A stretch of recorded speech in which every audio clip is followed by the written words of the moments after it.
It's funny when it says you put it on record and you just feel like a twat. Okay. Go. Hello. Oh God. Oh God. This was interesting, but I filled it up with some little animal earlier that was obviously scratching and dug a hole. Yeah. I'm Sam. And I'm James. And we're trying to build our tiny house, sort of, as the owner builders. We originally started with, first of all, we're in Western Australia. We're in the Midwest. We decided to go regional, which was a great decision. I liked it. Yep. We were going to build a home. We were going to buy a home, but the prices of houses were going quicker than we could save for a deposit, and it was just ridiculous.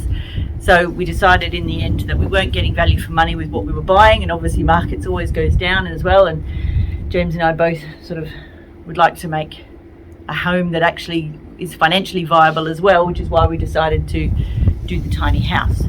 So we originally were going to buy. We couldn't do anything. We couldn't find anything to buy. So then we decided to look for a piece of land which we fell in love with. Thank you, Charlie. Ocean views, really lovely piece of land, and we went ahead and bought it thinking, yeah, we'll build. And then we went and built, and that was fun, wasn't it? The prices were just astronomical. You were talking upwards of almost 600,000 for just a basic 4x2, and we just couldn't afford that. So yeah, and no guarantee how long they were going to take to complete. No guarantee. The kind of time frames we were getting was 3 years. And quality, because of COVID and that.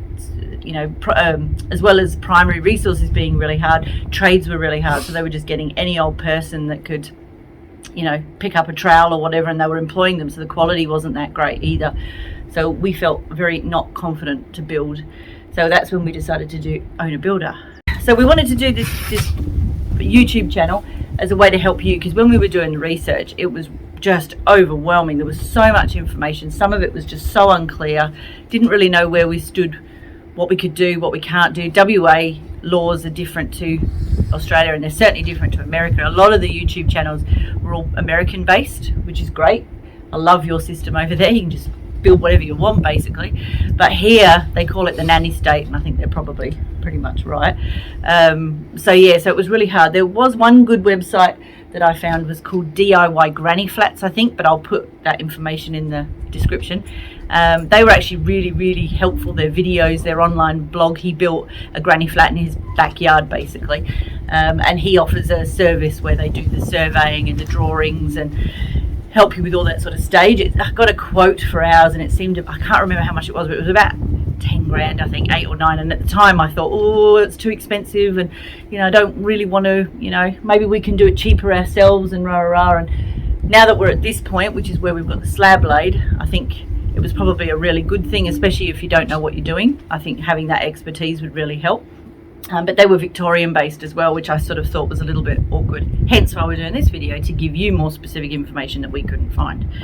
All right, so we had to do an owner builder course, or James had to, because the land was just in James's name.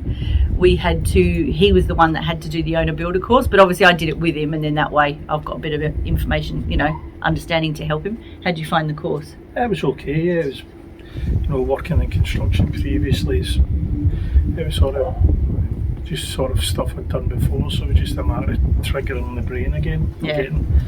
So it consisted of a theory part, which was a load of multiple choice questions, and then there was a practical part where he had to demonstrate on a video, like record himself and then send it in, him putting on all his PPE.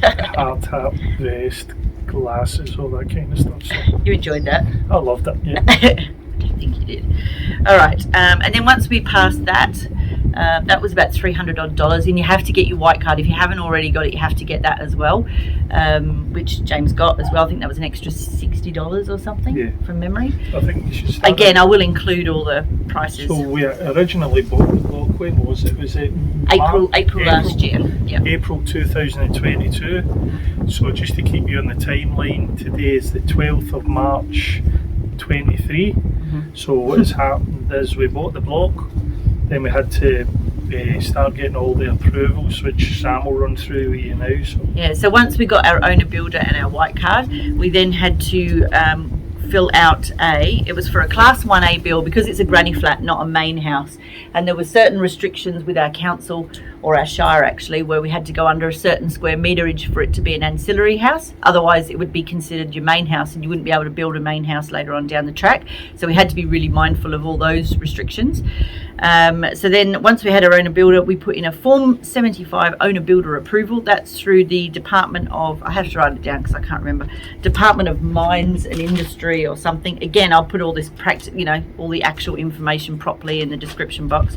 But you fill that form out. It's basically saying, I've now got my owner builder, I've now got my white card, and I want approval to be able to be an owner builder. So then that took about 3 or 4 weeks, I think. We get he got like a registration number, like an owner builder number, which you have to put on a sign. You have to write your name, your mobile contact number, your owner builder number, so that if any neighbours have got any complaints or they want to contact you for what you're doing, there's a number that they can contact. Once you've got your owner builder, then we had to go for permission to build with our shire. And then because we were building our tiny house up in the back corner, we wanted to go, they've got like a building envelope, which is where they give you the piece of land, but then they say you can't build 7.5 meters in from this side, you can't build 7.5 meters from this side, the back, and I think it was like 15 meters from the front. So you've got this 1 acre block and you can only build on like 50 square meters, or it felt like it anyway. You can build down the guts of it, so it was really restricting what we could do in the way of putting shed, granny flat, and then the main dwelling down the track. Yeah. So what we had to do, because we were going outside of the building envelope, we couldn't just apply for building approval. We had to put in the building approval and then request permission to build outside of that building envelope. So the tiny house is 5 meters from the boundary, not 7.5. And the shed was 2 meters from the boundary, not 7.5. And so we had to put that application in. Backtrack from that. We had to get a survey of the land, which check with your draftsman if you've already got a survey of the land. And then we went through a draftsman. There's two different kinds. You can get an architect or a draftsman. A draftsman's cheaper, but you only get basic drawings, whereas an architect will go right into the details of it all, and that's about $7,000-8,000. We went through a draftsman because our design that we came up with was quite straightforward. So once we got the drawings done, then we put that drawing, along with our application form for the approval, the building approval on the land, with the request to build outside the building envelope. From there, they send out a letter to all the neighbours. They put an advert in the paper to show what we're doing, to make sure if any of the neighbours complain with that or have any issue with that they can write in and put in their complaint about why they have a complaint. And then after a month of waiting for that, then they go to council. They do a council meeting, and again they bring up what we're trying to do, what we're planning on doing. Does anyone have any issues? Was there any dispute from the neighbours? Which there weren't, which was lovely. And then from there it got approved. So then we were like, yay! We were in the UK when that happened, and we were all excited. It cost us about $1,500 for all that process. We had to do a septic plan as well, approval. The Shire have been very good. Yeah, they were brilliant. Very helpful. Really, really good. So they've been. We were just straight up with them and told them what we were trying to do, and they've just been nothing but supportive. So then we had to get a certificate of design compliance, which is basically a structural engineer that looks at our drawings, looks at our land, looks at what we're trying to do, and they're the ones that say that it meets all the energy efficiency requirements and the building requirements, that we have to build it to a specific specification, because we're Cyclone 1A, I think it is. Yeah. So, because it's an ancillary dwelling, we still have to meet all the building guidelines, and that was all put in at the same time. So once we got the building approval, we thought that was it, and we were like, yay, great, let's move on, let's build. And then it was like, oh no, now you've got to go for the permit. So we didn't realise that. So more forms, more applications, put the building permit in. That came in very quickly. That's really more just a preliminary thing to just let them know that you're willing to start. I think it's 2 years they've given us to get it all done. From when it got approved, which is good. And yeah, like James said, we bought the land in April and we started putting shovel in the ground in December. January. Well, December we'd done the power and the water. Oh yeah. So yep. we also had to run power and water onto the block. There was power right just 500 millimeters inside the block, so we then had to move it and make dig trenches so we'd be able to service the small house, which is at the back of the block, approximately 150 metres away. So we started works in December, so that was kind of the start of the journey then. Yeah, and by that stage, but you start getting serious cold feet going, what have we done? I don't know if we can do this. You're already invested probably a good 20 grand by this stage, so it's kind of too late to pull out. But I think we'll be okay. Like now, James has worked super hard to try and get the pad down, the cement pad. And again, in Western Australia, those processes are a bit different because we're building on sand. So I talk about that in the video as well. And yeah, but once we got the pad down, which was really, really hard because there were so many different people we had to liaise to come together at the same time. So once the pad's down, I can see why people have pad parties, because it's a pretty big moment. Yeah, and so now the pad's in. We had to dig all the foundations, go through all of that, which was pretty straightforward, but just more time consuming, back-breaking. Because once you get the pad in, that's, I would say, 40% of the work done. Getting all your services, plumbing, your electrical to the pad, that's kind of 40% of it, because then all you have to do is try and organise one trade at a time. Getting the pad, I'm lucky enough, I've got friends that are all tradesmen and they've all been great. We've managed to get everything kind of done, so it's been a wee bit of a long journey, but it's worth it now. The pad's poured, we're waiting on it. I feel like because then it's just one trade at a time, because it is a small home, you've got to get the air conditioning in before we get the ceiling in. We've had some great tips off YouTube channels. One WA one, somewhere out there, they were really good. They sort of opened our eyes up to EasyCraft panels instead of gyprocking, which I really like that idea, and concrete benches. So stay tuned for that. We will definitely see how we go with that one. No, we will. It's taken me a couple of weeks to get him around, but I really think it's possible, and yeah, so I think we can do it. You might see one or two arguments down the track here on that one. No. I don't think there's anything else we want to say. No, really. that's about it. So we've got the septics coming up. That was another big thing as well, is that our septic plan we put in was for concrete, because at the time we thought that was the best way to go. Then somewhere between applying for that septic permit and actually, we got quotes beforehand, but in the last, thanks to COVID and the building industry and all that crap. If you're anywhere rural at all, outside a metro area, I urge you to go plastic. The price of concrete is almost tripled. We were shocked. So we were quoted around about 3.5. That's for around about a 4,000 litre system with almost 30 metres of leach drain. Then when we went back to purchase it, it's up near 10,000. So we had to redraft our drawings and go back to Shire, who were once again brilliant. So they're past that now. So we're basically plastic. We've put in the application through the council. Instead of concrete, everything's the same. It's just now going to be plastic, which has saved us probably close on 6,000 in material alone. That's just material. And then lugging around the concrete and all that sort of stuff. I mean, preferably plastic was not where we really wanted to go, but we are on a budget as well. We do want to make sure that we do it properly. We don't cut corners, and using a different type of. Also, with concrete, you need larger machinery, so you probably need between a 5 to an 8 tonner to be able to lift the vessels in. But with plastic, it's around about $300 kilos in the chamber.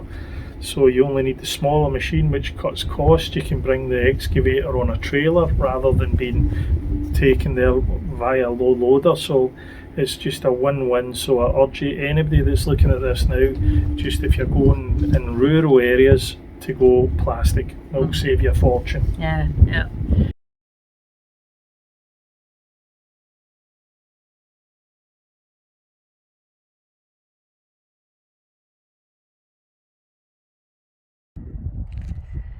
This is where it all begins.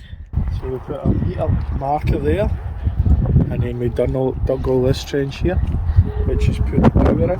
So that's the water pipe there, is it? No, that's close. So is this what the electrician did today? Yeah, so that's the cable. That's a mighty big trench. Look at that. 100 metres long. 40 metres. That's incredible. So So we had to dig down another half a metre below that. Yep. No, that's about the dig there. Then Yep. we had to put 200 mil of that on it. Yep. Now we put that in. Now the water goes in there now.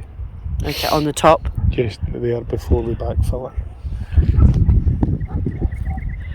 And if you come up here, remember I told you I wanted to put a pit in there for the house? Halfway up. What? Changed it all.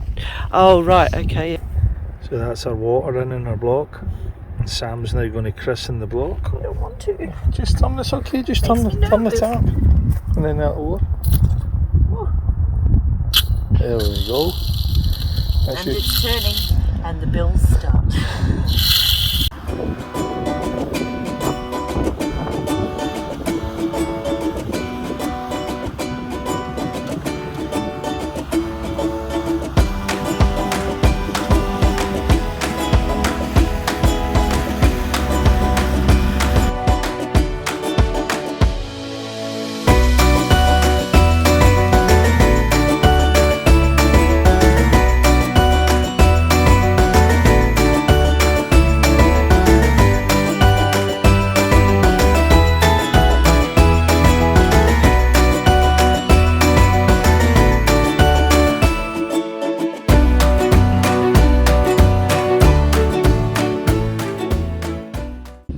Demonstration, how's that?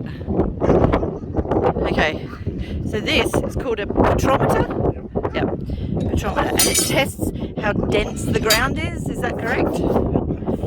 How compact it is. So you want to have, because we're building on sand, you have to have it really compact to make sure the cement slab has got a good foundation. Alright, go. Oh yeah, okay. So at the bottom of the thing there's 3 little lines there. And then there's another little line scored, and there's another little 3 lines. You want to get up level with the ground? So that's what you put into the ground and get it level to that. Yep. There should be 8 strikes. Yep. To From get there, to this one. oh, to that one. Okay. Using this weight, which is like 6 or 7 kilos. Okay. So you stick it into the ground to those first 3 rings somewhere you want to test how compact the soil is. And you're just tapping it in to get to those 3 lines. Yep. Now he just lets the weight fall, so it pushes into the ground to see. It should be 8 strikes to get to the next 3 rings. We were 5, which meant it was too soft, so we had to compact more. I lost count. How many is that? Woohoo, look at that! That didn't take much at all, actually. And then we'll get a bit more.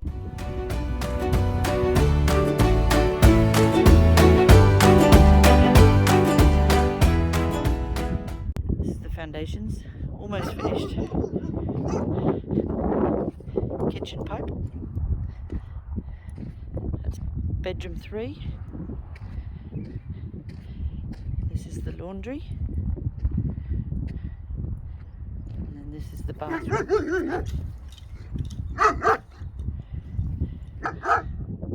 That's the other bedroom. And that's the other bedroom.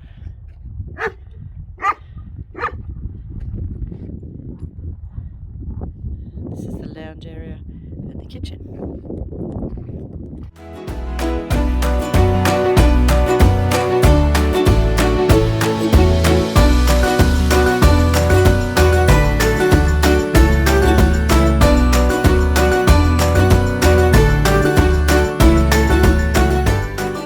Okay, so let's just explain. This is the foundations. So originally this outer framing was put down. Then we had to dig a trench 300 by 300 around the entire perimeter, and then we dug in another one, not quite so deep because they're not weight-bearing walls. This middle wall here, bathroom and laundry, the internal walls as well, but they're not built, they're not dug to as deep a height as the actual weight-bearing walls. So what will happen is concrete will get poured into those recessed bits, and then it will continue on mesh and plastic, but we'll see that bit later, and then cement up to, I'm assuming, the level of this formwork. We're very much waiting for that to happen. It's a beautiful, beautiful day. This was interesting, but I filled it up with some little animal earlier. it was obviously scratching and dug a hole. A little bit creepy. Don't know what it is. It's probably in there, but I am not going to find out. Okay.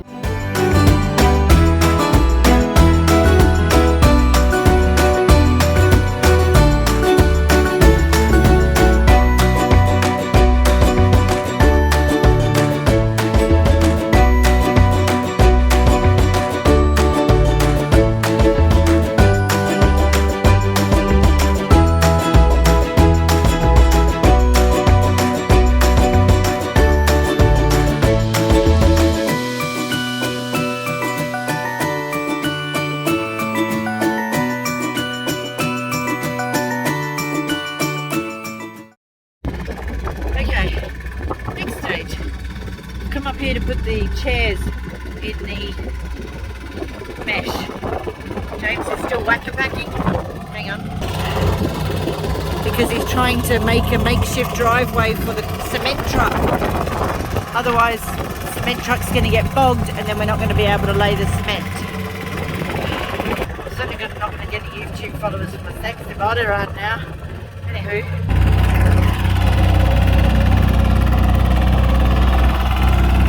Do the disco dance.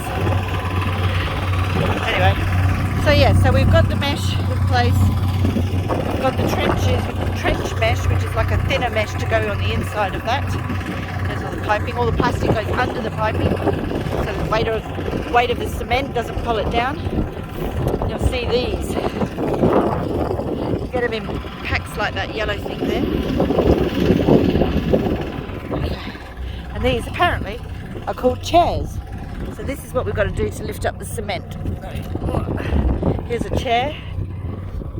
Got one there. This is the hard part, getting down on the ground. And then the deeper part, that bit there, is what you want to get the mesh. So slide it underneath and carefully lift it up without putting all the other ones off. Get it sitting in there. Get it sitting right. It doesn't have to be dead perfect, as long as it's going to hold the mesh up, which is what its function is. Okay, now I'm going every 2 meters, but he wants us to go every 500 mils, but when I go too close it lifts the other ones up, then they fall out. So if I do it every 2 meters and then fill the gap, so then that goes underneath like so.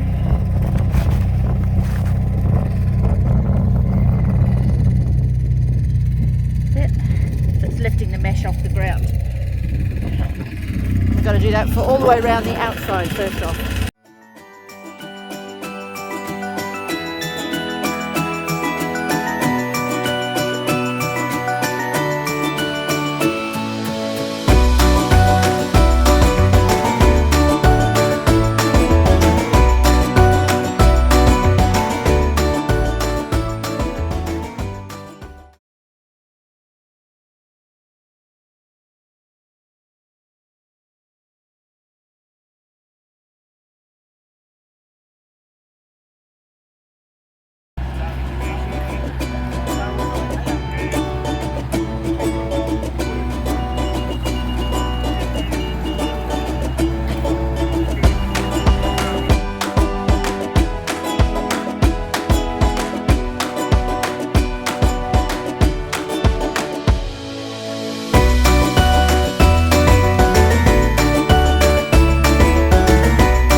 Sorry about that. I'll cut that bit out. For when we're digging the foundations and when we're doing, Is that me done now? this one.